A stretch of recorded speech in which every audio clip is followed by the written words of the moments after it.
I don't know who she is. Like, who is this monogamous maker? Because that's not me.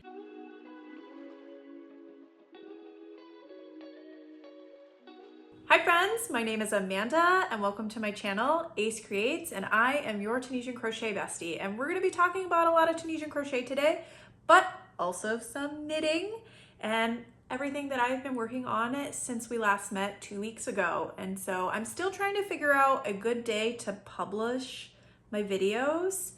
Right now, it's been Fridays and Saturdays. I'm thinking about moving them to Tuesdays. Let me know in the comments below what might be a better day for you to watch this podcast. So we're gonna do a normal podcast today. We're gonna be catching you up on everything that I've been working on. And so let's get into the video because we do have a lot to talk about. And I don't have a lot of time because I've got a kiddo napping and she's gonna be up in an hour. So I only have an hour to get this all done. So let's get into it. So the first project is a finished object that we're going to be talking about, and that is my stripe hype. The stripe hype is a drop down shoulder sweater by Kotova Kika, and it's knitted flat where you start with the back panel and then you pick up for shoulders on each side and then you join under the neckline here.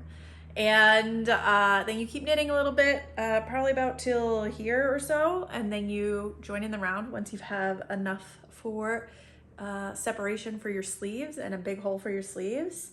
And then you work the body in the round, and then you do your ribbing, and this is half twisted rib, which was the first time that I've ever done half twisted rib. I am in love with half twisted rib, like I love it. You knit about 4 inches of body ribbing, and then you do your sleeves and you knit about 4 inches of ribbing. So it takes a long time to do half twisted rib, but it's worth the end product. And I actually also like the inside of my twisted rib for like, it looks really great for what 1x1 ribbing, because I really don't like 1x1 ribbing because mine looks really sloppy. And so you pick up each sleeve and you do each sleeve.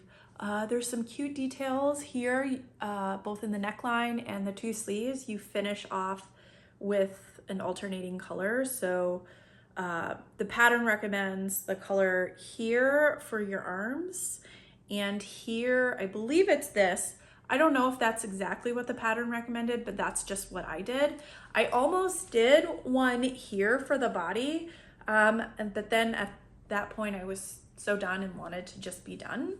I just bound off normal. So you do an Italian sewn bind off, which was my first time doing an Italian sewn bind off, and spoiler alert, I love the Italian sewn bind off. It is so much easier for me as a beginner knitter than trying to deal with 2 needles, and I'm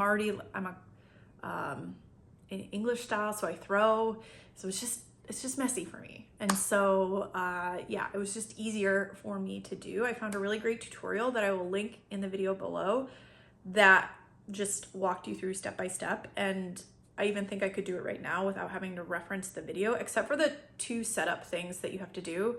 I usually have to remember that, but yeah, it's super easy. She uses like a is it a mnemonic device where knit on, knit off, no, knit off, knit on, purl off, no, purl off, purl on. Anyways, don't go by what I said, just link below on the tutorial that I used. I thought it was she's a tech editor.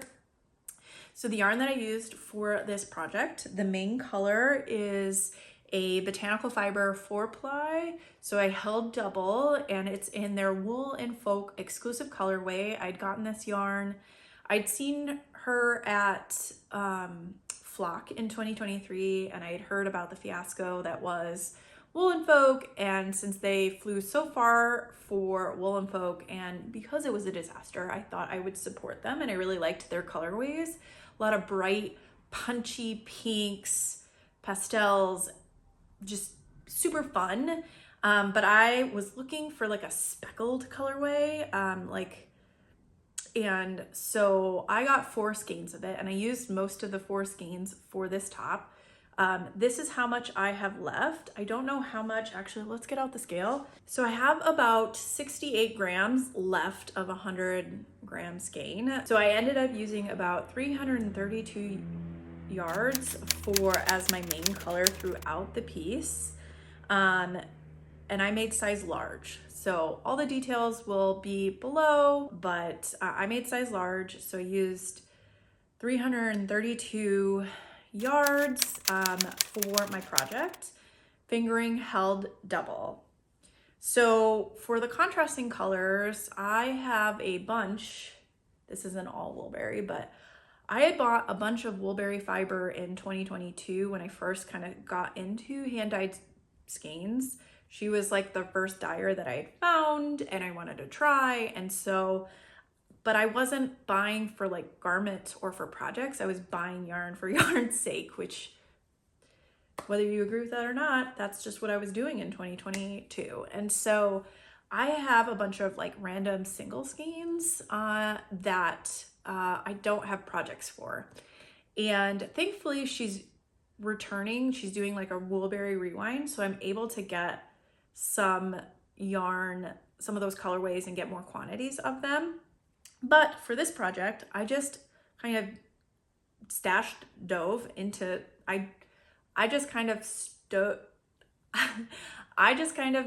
my stash to find colorways. I came up with this rustic fall vibe that I really liked. Originally, I wanted to get a pink in there. I don't know if it'll show up, but there's like pink speckles in this. But the pink that I had, actually, I'll show you the pink that I was gonna use. I was gonna use this pink. It's a Malabrigo sock, but it wouldn't have gone with the other colors. So instead of this red, I was gonna do this pink. It would have gone with the cream because the cream does have pink speckles, but it wouldn't have gone with the other colorways. And so despite me really wanting to use this pink, I chose not to. And I instead chose this kind of red, rusty red. It's a little bit orange, but it's reddish orange. And so this is called Kindred Spirits, and it's all woolberry. So all the contrasting colors are woolberry fiber in her berry cashmere.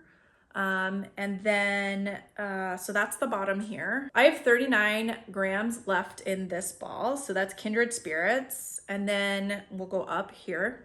This is Bee's Butt, and I have 42 grams left in Bee's Butt. And this blue, I'm not sure. I thought it was drop cloth, but then I've seen some other pictures of drop cloth. I don't know what it is. I've also tried to look on her site to see if I could find it. Not her site, but like her Instagram, and I can't find it. But I have 43 grams left of this blue. And then for the arms, the top color is this chocolate brown, and it's called Gilbert Blythe. I have 64 grams left of this. And the final color that I used for this is Forest Walks, and this is the other not cashmere one that I used. This blue and this green are both non-cashmere. I don't think it changed the composition of the sweater, but this is from a sock set that I got of hers. I don't remember. Actually, I think this was from her Cabin Retreat box from 2022. I did her like all day, or I think it was an overnight. I don't remember. It was like a weekend virtual webinar retreat. And so this came in the box, and it came with like a peachy light pink. So this is Forest Walks, and I have almost 70 grams left. It's so interesting. Oh, that makes sense because there's decreases. I was gonna say it's interesting to see the differences in the yardage, but increases, decreases, all of that. So those were all the colorways that I used and how much yarn I have left in all of them. I kind of want to make a mini version of this. There isn't a pattern for it for my daughter with my leftovers. I don't know. I won't have enough of the main color, but I do have some other like, let's find one. I do have some like kind of creams that I could use to offset one for her. I'm not quite sure what I'm gonna do with all of the leftovers, but that's kind of what I was thinking. But she doesn't really like wearing mom's sweaters, so mom's handmade sweaters, so probably not gonna do that. A couple of takeaways from this pattern, especially as I would say a beginner knitter, but a confident beginner knitter. I definitely noticed a gauge difference, especially after blocking in the top where I would knit flat versus where I was in the round. I probably could have gone down a needle size for the knitting flat portion and then kept the body the same. It's just a little bit airier. It's not noticeable probably to the naked eye, to non-knitters or anything like that. I just noticed it. It didn't make that big of a deal to me like in the end product, so like I don't really care. But just, you know, as a lot of people probably have a different gauge for their flat knitting versus their in the round knitting. I am definitely a tighter knitter in general, but you can definitely tell my purls are looser than my knits. So I noticed that. I did talk already about the cuffs and the ribbing. I love me some half twisted rib, and kind of almost want to make that pretty standard on a lot of things. I don't know like if it's worth doing on every project, but I think it could be worth at least doing it on the inside to get a cleaner 1x1 ribbing, because I do like the look of it on the inside. I don't know. So I don't know. What do you all do to clean up your 1x1 ribbing?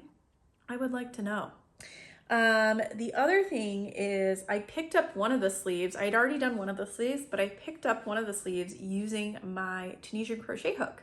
And I found that 10 times easier than picking up with your needle tips and trying to, you know, yarn over and knit. The only thing that I noticed is that in the round, or like when you picked it up, it was twisted. So my stitches were twisted, which on the sleeve, I just knit through the back bar. So that was easy to fix. On the neck, it was a little bit more difficult, but I just would I actually did one row of knit to knit through the back, and then I did the half twisted rib. So also, I thought I did a really great job at picking up stitches, but I'm noticing like a little bit of a gap in my shoulders, like here. I don't know if anybody has any recommendations. Like I might not have picked it up right, but I was at least consistent in picking it up. Might not have picked up the right stitch, and that's why I'm getting this, but I'd love some feedback or some tips on how I could pick up shoulder seams better. This wasn't so bad picking up with just needles. It's just the knitting in the round, especially where I think here I didn't have to skip stitches, but here and in the neck you skip stitches. So trying to keep track of that math, like, oh, did I do, you know, one for every knit two, skip one, knit one? It's very confusing. It's not confusing, it's doable, but it's just like trying to get into that cadence and that rhythm of doing it. So this is my stripe pipe. I really love it. I am super glad that I made a size large. I didn't want anything too oversized. It's like the perfect size, oversized. I actually haven't done a final measurement, but I will by the time I edit it. But I've actually worn this a couple times. I still haven't woven in all the ends. I would say half the ends are woven in, but the other half, like here, still needs to be woven in. So yeah, I still need to do that, but it doesn't make the sweater unwearable, so I'm just kind of moving forward with it. But I will be taking this on my trip soon. I'm really excited. So that is my stripe pipe by Kotova Kika. Alrighty. The next project that we're going to talk about is my Tunisian Crochet tank top, which is a test for Ashley Rivas of Tiny Couch Crochet for her upcoming book that will come out later this year. The last time we were on the podcast, all I had for you was a swatch of this beautiful and gorgeous silk DK from Fuzzy Peach Fiber in the colorway Amalfi. And now I present to you a finished tank top. I finished this in 9 days.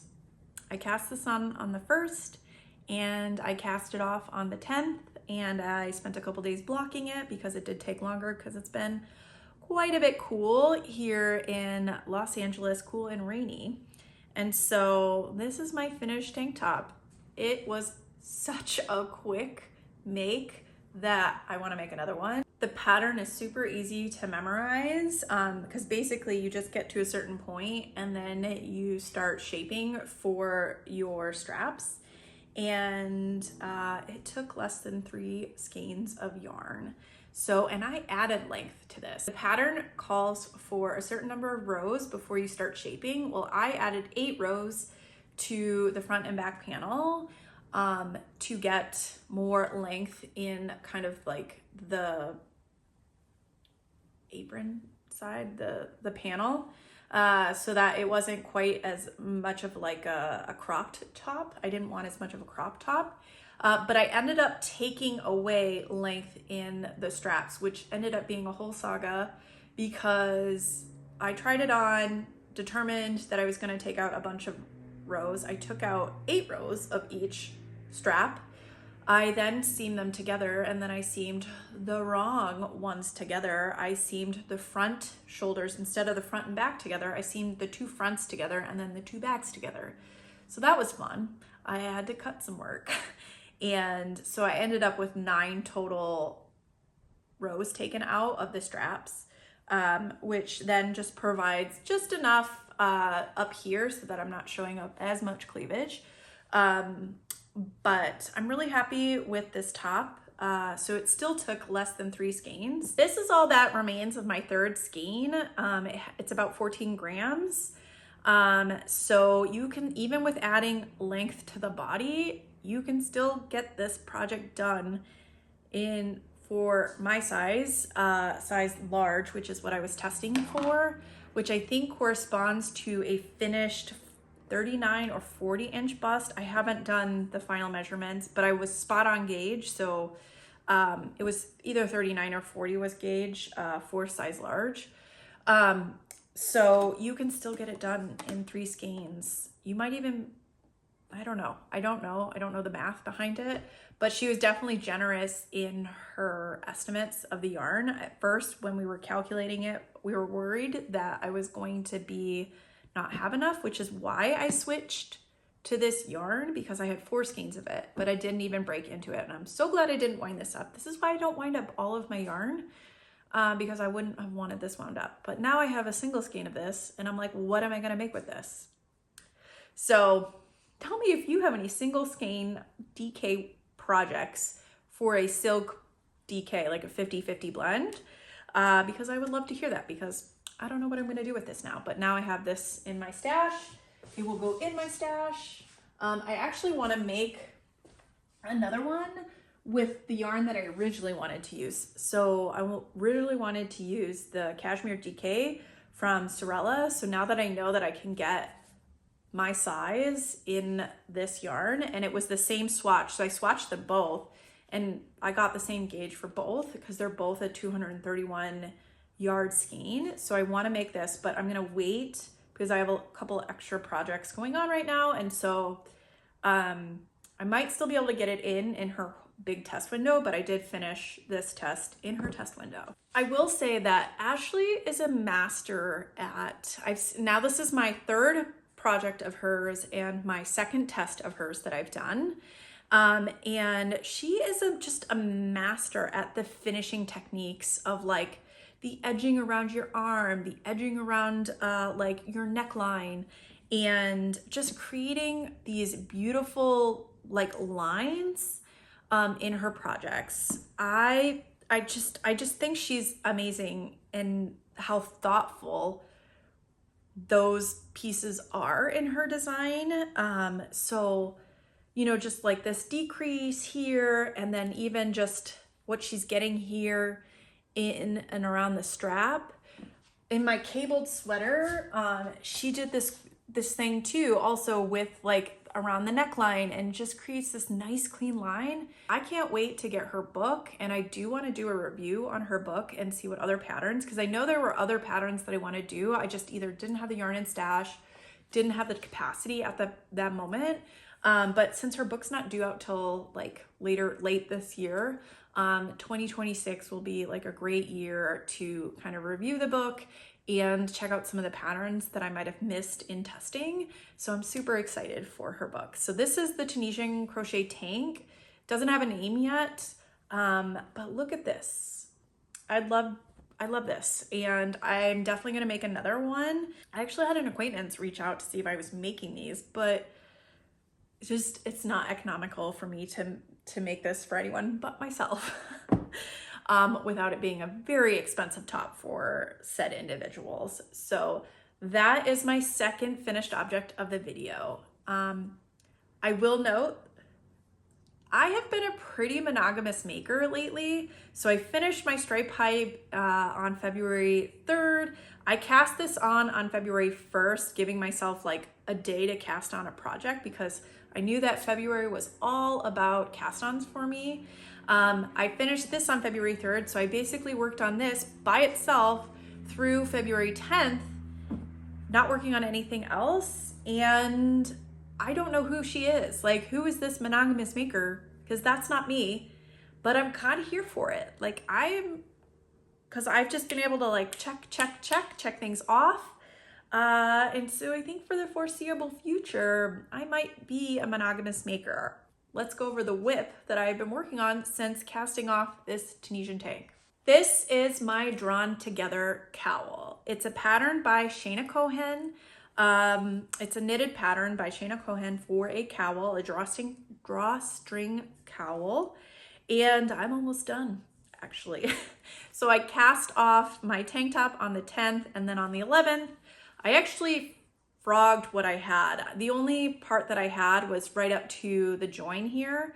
I either dropped some stitches. I did a provisional cast on. I fail at provisional cast ons. I tried it with like the crochet cast on, but my crochet never unwinds. Somehow it just gets knotted in there.